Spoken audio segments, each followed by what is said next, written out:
Good evening, everybody. Until the previous video, we covered up to Article 52 and 53 of the Constitution of India. Article 53 especially is about the executive power of the President and his being Supreme Commander of Armed Forces. Today, let us deal with his election qualifications, etc., contained in Article 54 to 59. Article 54 states that the President of India shall be elected by the Electoral College consisting of all the MLAs in India and members of both houses of Parliament. Article 55 says that there shall be uniformity in the scale of representation of different states in the election of the President. So there shall be uniformity in the scale of representation in the election of the President for all the states. This is because no citizen shall be deprived of his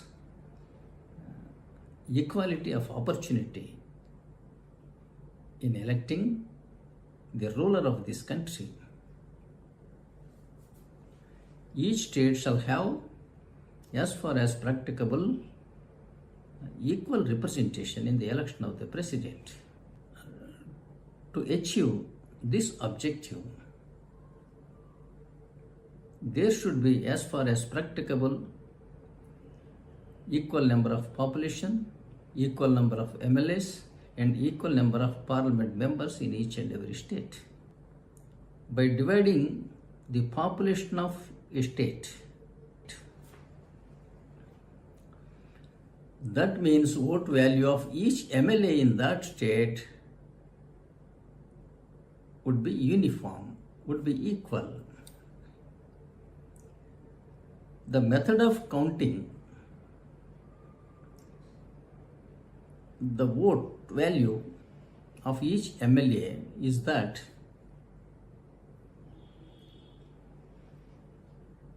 his vote value is equivalent to the population obtaining in his constituency. Not voters. Citizen, child to vote, is deemed to have elected the President of India, which gives him the authority to rule over this country. The population is counted in multiples of 1,000. Each 1,000 population is taken as one vote for the sake of convenience. Then vote value of all the MLAs in India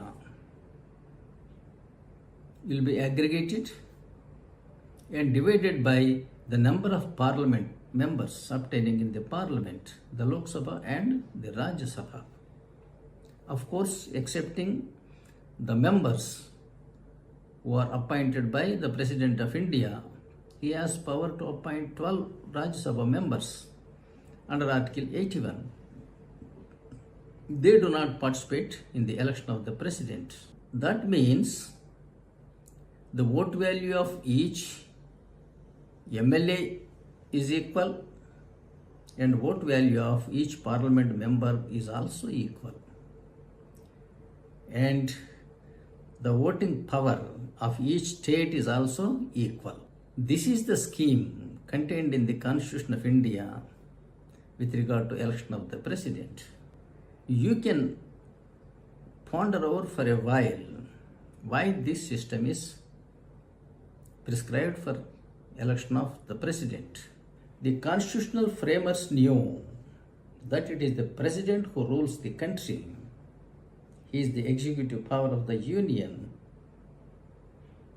If some states are very big, if some states are very small, it is obvious that the President of India would give utmost preference to the biggest states, and he may neglect the small states because he has less votes in smaller states. Nowadays, it has become a fashion to demand to bifurcate the state into pieces. Now you can understand that movements of partition of states is born out of constitutional ignorance. If your state becomes small, your say in the union government or in the election of the president will be less. Unfortunately, Indian administration did not understand this logic. You please consider who elects the Prime Minister of India or a Chief Minister of a state. I have told several times in my previous videos that Chief Minister and Prime Minister are not elected people. They are appointed people, appointed by the executive, namely the President of India under Article 75 and the governors under Article 164. You can see all these people are nominated, they are not elected. They are nominated Rajya Sabha members. And even in the previous term, Mamata Banerjee, Yogi Adityanath, Uddhav Thackeray, Kunijeti Roshia, all these chief ministers were nominated MLCs. Now the present Nitish Kumar of Bihar, these are not elected by people. They say the assembly members have elected or the Lok Sabha members has elected the Prime Minister. But who elected the President of India? They are not different. President of India is also elected by the MLAs and the MPs. And on a much more extensive basis, wider basis. I told you several times, election of Chief Minister with majority in the Assembly or election of Prime Minister with majority in the Parliament are contained in Pakistan Constitution Article 91 and 130, but not under any provisions of Indian Constitution. But unfortunately, what is not stated in the Constitution is taking place in India for the last 75 years. Under Article 56, the term of office of President of India is 5 years. During his term of 5 years, he may resign his office by addressing a letter to the Vice President. And the President may also be impeached for violating the Constitution under Article 61. And his office comes to an end by acquiring any disqualifications or by death. Then there will be elections to the post of the President. In the absence of President, the Vice President shall act as President. When a President resigned or retired, yet he shall continue to be the President of India until his next incumbent takes the chair. It is so provided because the country cannot go even for a single moment without a President of India. It will be a kingdom without a king. That is the importance of the post of President of India. Unfortunately, having all the powers to rule the country, the President of India is keeping low profile, is bound by the advices of his own servants. This is a perfect misunderstanding and misfortune of 140 crore people of this country. Under Article 57, every retiring president shall be eligible for a re-election. So the qualifications required of a president shall be that he should be an Indian. He must have completed the age of 35 years. He must have all the qualifications to contest as a Lok Sabha member or a parliament member. He shall not hold any office of profit. Please consider a while why the age of 35 is fixed for the President of India.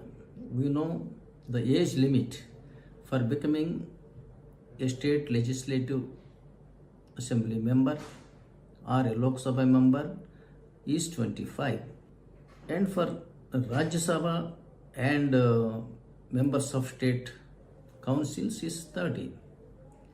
But the age limit for the governors and the presidents is 35. Please consider a while why they are required to be elder than the MLAs and the MPs. Is it necessary that the secretary of this council of ministers, who can be 25 years old, that their secretary shall be older than them of 35 years? So there is a misunderstanding in this regard in India. President of India is not secretary to the Council of Ministers. On the contrary, all the union ministers are subordinates to the President of India under Article 74, 75 and 77 and 166. And of course, this is the one and the only election prescribed by the Constitution of India under Article 324 for the executive. Article 324 prescribed only two elections for the Election Commission of India.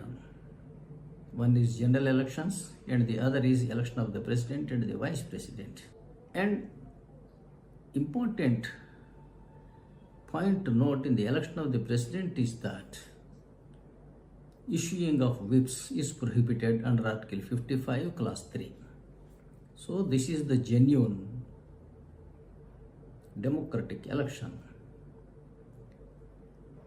Whereas election of Prime Minister and Chief Minister through issuing of whips is not contained in Indian Constitution, and issuing of whip etc. is only a false, funny and shameful practice. It's not democracy, it is undemocratic.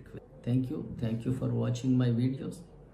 I request you to please subscribe, share and comment on my videos. I will be glad to reply. Thank you.